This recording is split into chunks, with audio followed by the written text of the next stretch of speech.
Good evening, Fernwood. It is your freshly napped amigo Neil here, and it's not time for us to sleep on another episode of Mary Hartman, Mary Hartman. We are watching episode 143 from Wednesday, October 20th, 1976. We had a fairly emotional episode yesterday, so let's do the recap. Most of yesterday was about the reunion of Tom and Mary after Mary got a day pass from the mental ward. She did a little bit of checking in with Heather and Kathy, and then for the rest of the episode it was mostly Tom and Mary, and most of that was from Mary reacting to the new and improved Tom. He comes home wearing a suit from his job selling recreational vehicles. He is not drinking anymore, and that means a lot to Mary. Both Tom and Mary are incredibly happy to be back together again, even if it's only for a day. We have a brief interlude between Martha and Detective Johnson, who comes over asking at first about the disappearance of George again, but then switches around to asking Martha out on a date. Martha is quite flattered by this, and there is a phone call that says that George may have been abducted by aliens on a UFO. Well, we'll see what that means. Then we cut back to Tom and Mary in their reunion in the bedroom.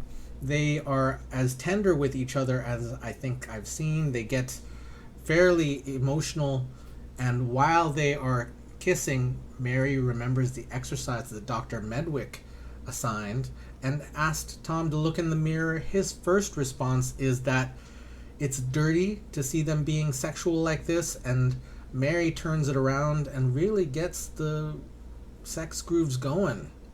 There is some very, very intense stuff.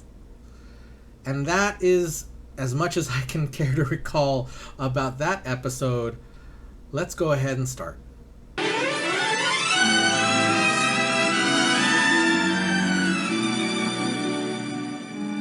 Mary Hartman! Mary Hartman!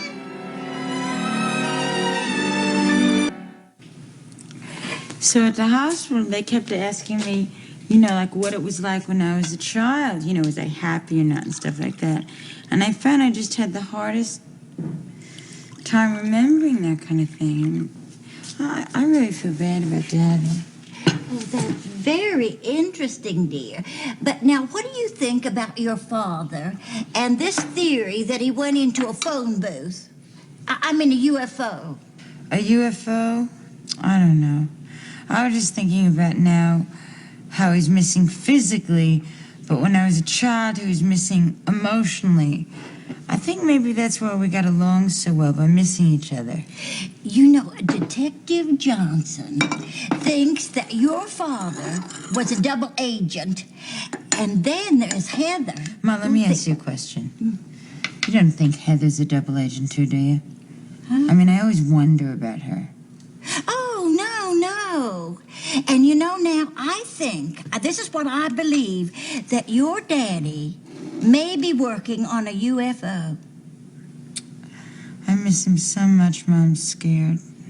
To think of it, it would be very good for him to be working on a UFO, because I think they could help his hemorrhoids, with that laser beam medical experiment. Or maybe they could even cure his high blood pressure, and then they could send him home to us even better than ever. Ma, I've been thinking about it. I really don't think Daddy's taking a job on a flying saucer. That's what Detective Johnson said just before he asked me to go dancing with him next week. Detective Johnson asked you to go dancing with him? Yes, to cheer me up. It's a special dance, it is, to be nice to people or something. Daddy's missing, and Detective Johnson asked you to go dancing with him? Don't the two of you think you're being unnecessarily pessimistic about Daddy's disappearance? I'm not being pessimistic. This is optimism, Mary. I must be crazy. Don't say that. Ma, if someone in the hospital talked like you did, they'd never get out of there. Tell me about when I was a child. Was I happy? Like, did you and Daddy love me? What? Oh, yes, you were very happy, and we loved you very much. Mary, do you think they look like Leonard Nimoy with the pointed ears, or do you think they're little and green? Ma, I think you ought to go home now because I think the mailman probably came by. Maybe there's some news about Daddy. Oh, what a good idea. I'll let you know if I get a ransom note. Now, I'll see you later. Bye-bye. Oh, you know, Mary, you really don't seem even a little bit insane to me. Not at all, but then what do I know?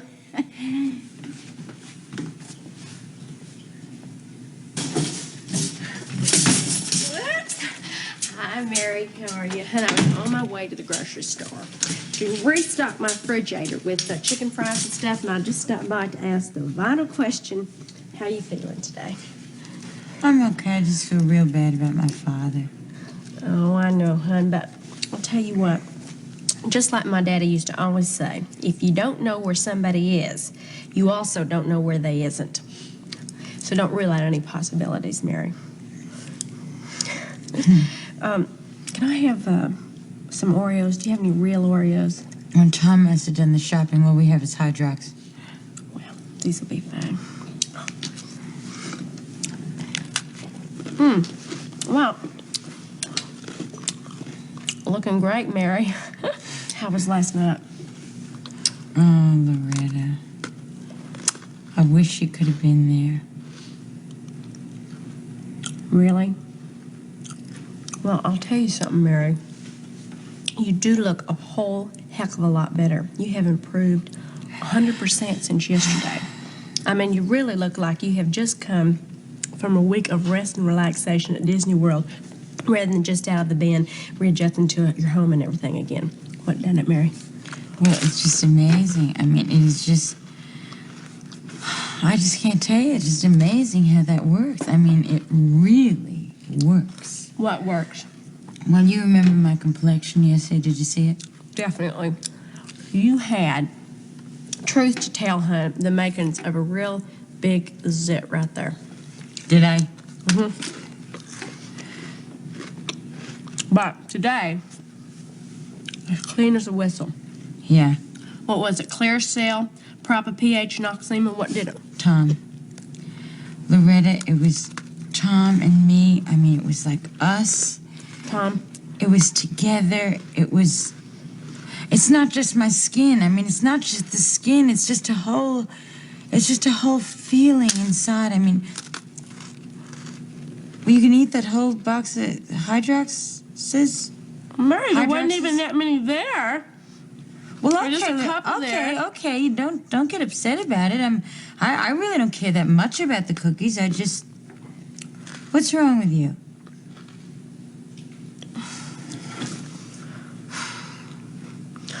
Mary, I don't begrudge you any of your happiness or nothing. I really don't, but because I know that you and Tom have been having this really bad problem for an awful long time and everything, and I'm real happy that you finally working it out. But Mary, I am so miserable. What happened? It's me and Charlie. We can't. I mean, when we get together, it just. We can't, because, the accident he had, well, it left, he doesn't have what he used to have, because, in terms of a man, like physically speaking, it's like part of... You mean... physically speaking? Okay, just don't tell me, okay? I really can't believe what I'm hearing now. But, Loretta, think of it this way. I am out on an overnight pass from a mental institution. So what I believe... or don't believe is not really to be taken seriously.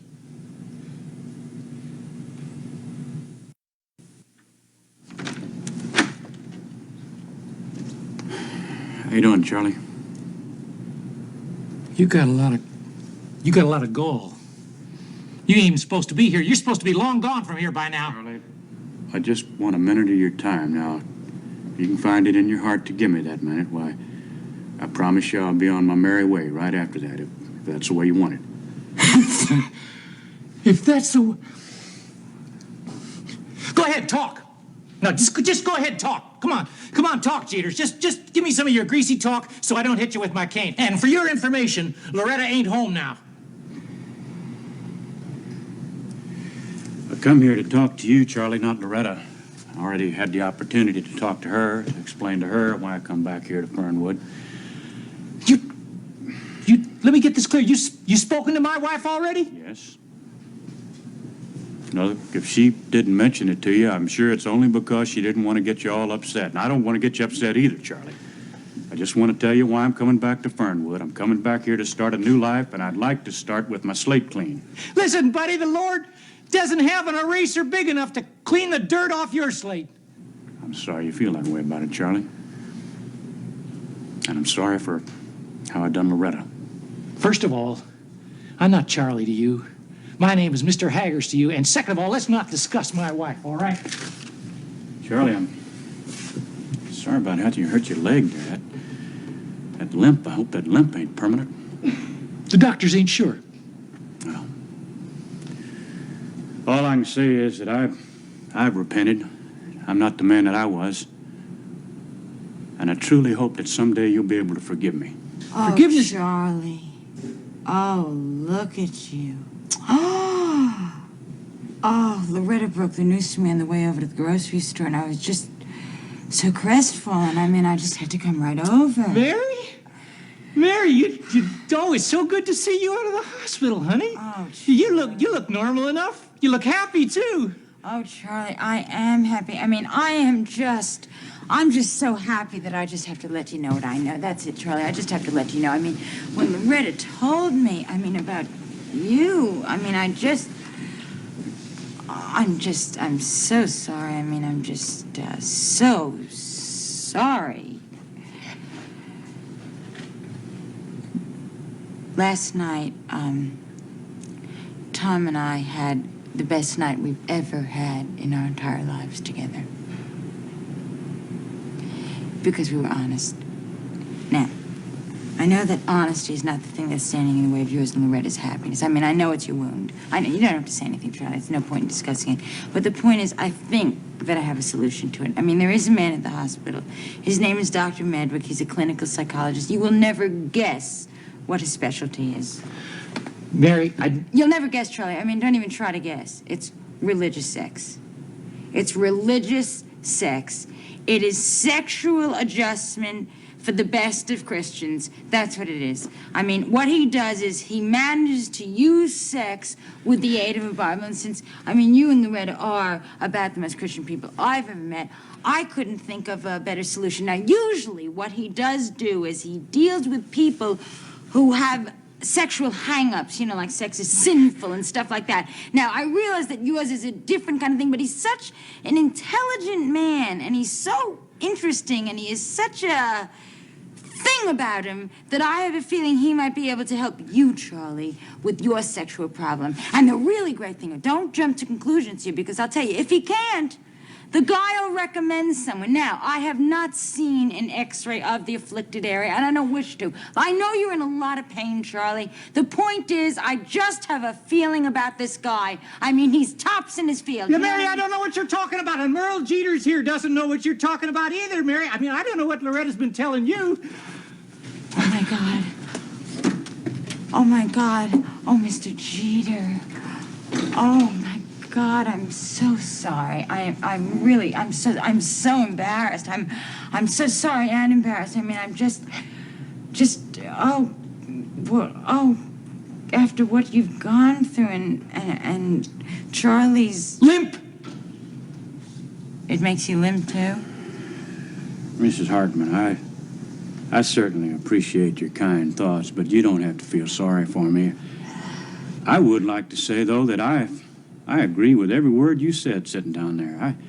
I think it's the right of every man and woman to be happy and fulfilled. I know that I intend to spend the rest of my natural life helping people to achieve those very goals. I was just about to get into that with Charlie here when you come in, but looking back on it now, why, I doubt if he was much in the mood to listen to anything, what with all that pain and that their limp.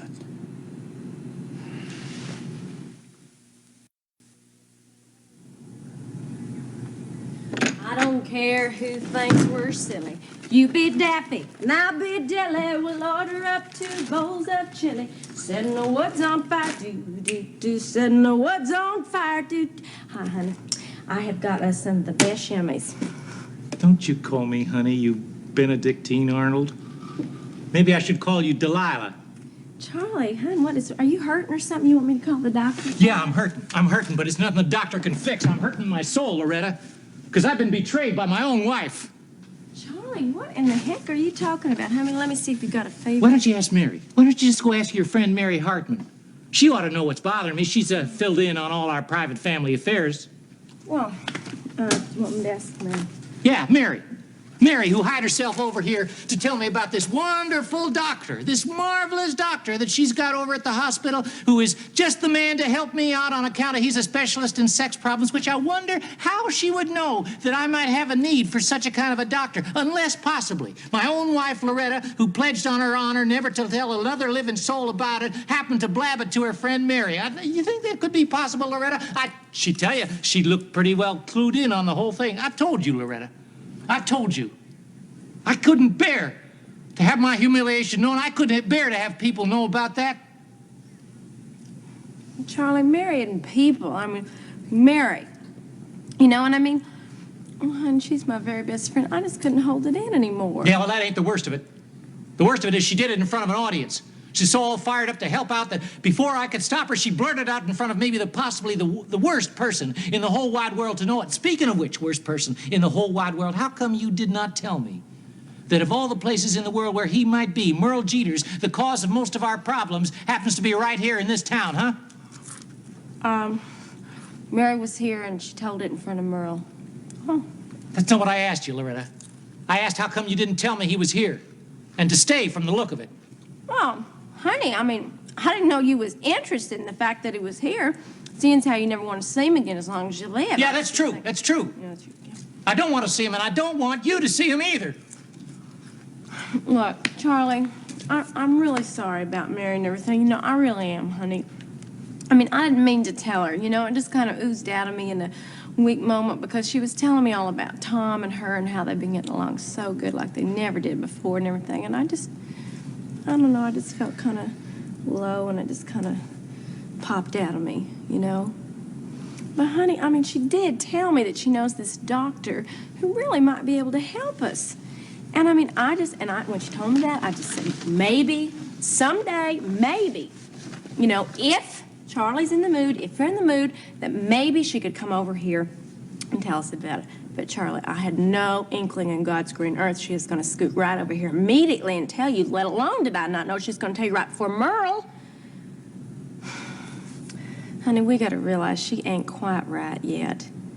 I mean, I thought she was probably a little more cured than she really is. But, honey, I didn't mean to hurt your feelings. And I mean, you just can't be mad at me. You got to forgive me. Because I just couldn't bear it if you wouldn't forgive me. Well, I can understand how you might tell Mary about it. What I can't stand is having Merle Jeter know about it, especially knowing about what I'm missing, which means he knows about what you're missing, which means that he's standing in the ready, in the wings, waiting to come in and do his own part. Charlie, Merle's changed now. Well, all right, okay. Saying he hadn't changed. I haven't changed. I mean, doesn't matter to us what he's figuring on. Well, honey, I know you haven't changed, and that's what got me worried. I mean, how long are you going to be able to go without what you've been going without, which is what I ain't got? And there he'll be. He'll be ready and waiting. Look, now, Charlie, I don't want you to get riled up about this, okay? And as far as Mary goes, I promise, she's not going to tell another living soul whether she's out to lunch or not. Now, if you want to talk about Merle Jeter, I promise you, honey, I promise that on everything that's important to me in heaven and earth that I will not see, I won't talk to, I won't have nothing to do with Merle Jeter ever again. I promise you that, I really do. And I'm going to tell him just that the very next time I see him.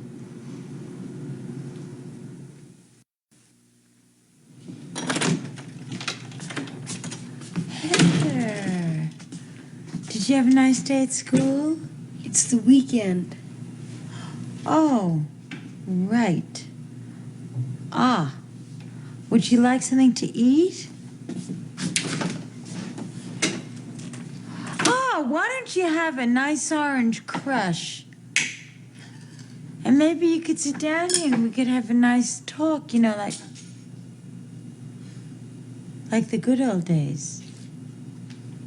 We never did this in the good old days. In the good old days, you'd scream at me or something. Heather, sit down. I'm not going to scream at you. We'll just have a nice talk like new days, okay? We're going to be happy again. We'll be family again, you, Daddy, and me, and we're just going to have a real open and honest relationship. What's it like being crazy? I'm not crazy, Heather. I was just a little tired. I was tired of remedial reading, but I didn't flip out like you did on the David Susskind show. Really, what's it like? Did you see clocks without hands? No, nothing like that. Maybe tracks in the snow? No tracks, no snow, no voices or anything except station identification. Little animals? No, that would have been Daddy when he was still drunk. Really, what's it like, honestly? Nothing. It feels like nothing. Like somebody turned you off? You know, my hairdryer does it automatically when it gets overheated. That's exactly what it's like, Heather. It's like somebody's turned you off. Heather, that's so perceptive of you. It's like somebody has turned you off. And when you're in the mental institution, what it does is it's like it cools you off again. That's what it does. You're overheated and it cools you off. Then why are you going back to the bin? You still must be crazy. I'm not. Just the doctors feel that I need just to be there for a week or so more, and they just feel that I need more time. How do I seem to you? Well, a lot better than you've been in a long time. I'm so glad. Mom, I want to warn you about something. What? When you go back to the funny farm, and there's a tall Indian that doesn't speak, he can. So be nice to him when he's sweeping up. Sweetheart, I'm sorry, but I don't know what you're talking about. Well, when you were locked up, I went and saw One Flew Over the Cuckoo's Nest, to see what you're going through. But that's an R-rated movie. You're 13 now, right? Mm-hmm. I think maybe you're right. I think maybe I am well enough. I really should stay home now. Mary Hartman, what in the world is wrong with you? Are you out of your mind or something? I can't believe it. You go charging over here and blabbing everything I told you to Charlie not 5 minutes after I left you. Save your breath, woman. And then, it's not even bad enough that you did that, but you had to go on over there and tell Merle right before Merle. I don't understand you, Mary. I don't. I tried to explain you to Charlie and everything, tell him that you wasn't all quite there and everything, but you seemed so good this morning. I thought you was okay. Oh, Mary, I know you didn't mean no harm or anything, hon, but the point is, you've really messed up stuff with Charlie and me, and I just hope next time you come home, Mary, you can get a better grip on yourself.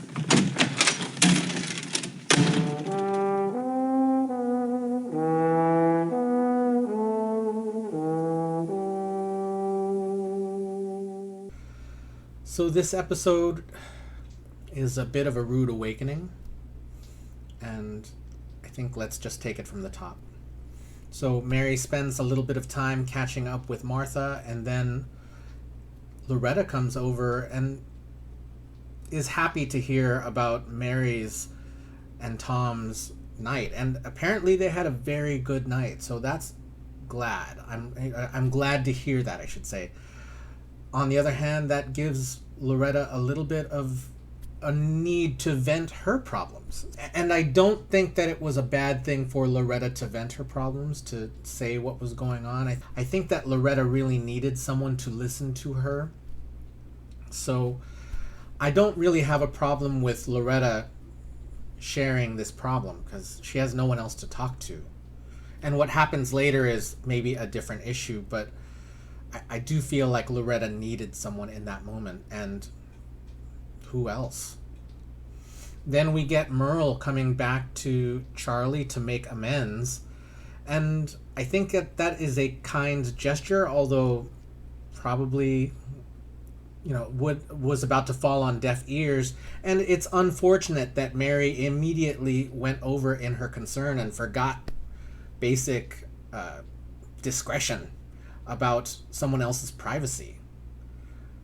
That is an issue. So I don't think that it was wrong for Loretta to share her feelings. I do feel like it was perhaps a bit indiscreet and presumptuous of Mary to just go over and try to fix the problem. Sometimes, again, problems need to be heard and they don't need to be fixed. I mean, not that you shouldn't want to change your own life, but that's not for Mary to do. Not especially in that moment, but anyway, I get where there's concern, but also it's a big problem. And then Charlie and Loretta have their face off. I get why Charlie would feel betrayed. So I feel that Loretta did need someone to listen to her, but I also understand why Charlie felt utterly humiliated by hearing his problem paraded out in front of other people. So, yeah, there is a basic problem of going on here. But, what happens next is the conversation at first between Heather and Mary about what it is to be crazy. Modern day mental health, you typically avoid words like crazy. I think because they are so loaded. And Heather is really using a lot of loaded language right at Mary. And sometimes I think I have described Heather as a monster. And, there's a lot of unwritten stuff in Heather and Mary's relationship. The stuff that perhaps happens off screen. But I do get the feeling that Mary has quite mixed feelings about Heather. And that they are long running and deep seated. That Heather isn't the same as Mary, and on the other hand, I can see that Heather feels like she is constantly criticized, or that Mary is always yelling at her, and that is the unseen part. We don't really see Heather's perspective in this show much, other than the occasional shocking comment. We don't really see how she perceives her own mother. We just see her mouthing off.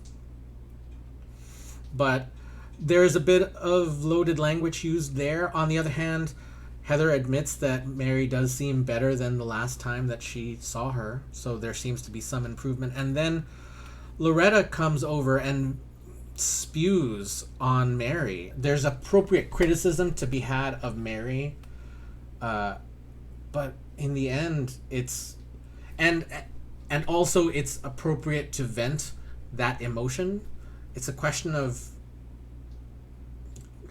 crafting the commentary that comes out of your mouth just a tiny bit so that it isn't injurious to the person in front of you. And then maybe that's what is happening in this episode, is just Mary not filtering the things that she says. I don't know. Mary tends to not filter anything, which is a trait that she may have in common with her mother.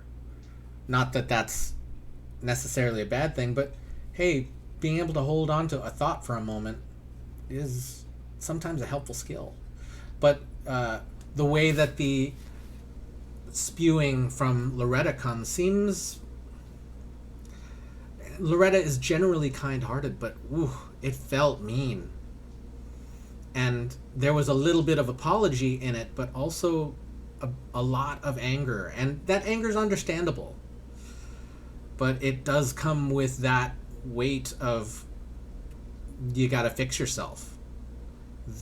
That was the part that hurt the most, was, you still gotta work on something. And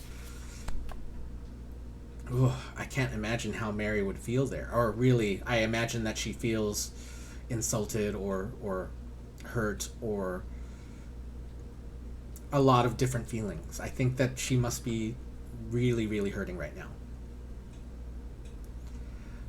I have a surprise.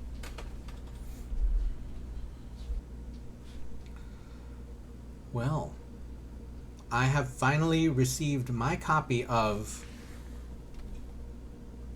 Mary Kay Place's album Tonight at the Capri Lounge, Loretta Haggers, Park in the Rear, and I have no way of playing it, but let me read some of the song titles from the back here. Vitamin L, we know that song. Streets of This Town, Gold in the Ground, Setting the Woods on Fire, Good Old Country, Baptized, and that is side 1. Then on side 2 is Baby Boy, Get Acquainted Waltz, Coke and Chips, Have a Little Talk with Jesus, and All I Can Do. That one's written by Dolly Parton, and I gotta note that Mary Kay Place wrote Vitamin L and Baby Boy. Wow, I didn't know she wrote those songs. That is quite surprising.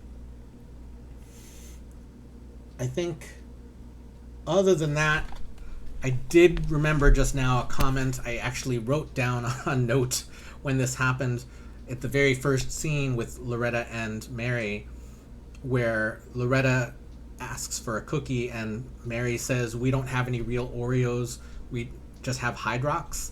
And the only thing I've got to say about that is, as far as my cookie history is understanding, Hydrox came first. That is all I've got to share about this episode, everyone. Thank you so much for not sleeping on it with me, and we will see you tomorrow night in Fernwood.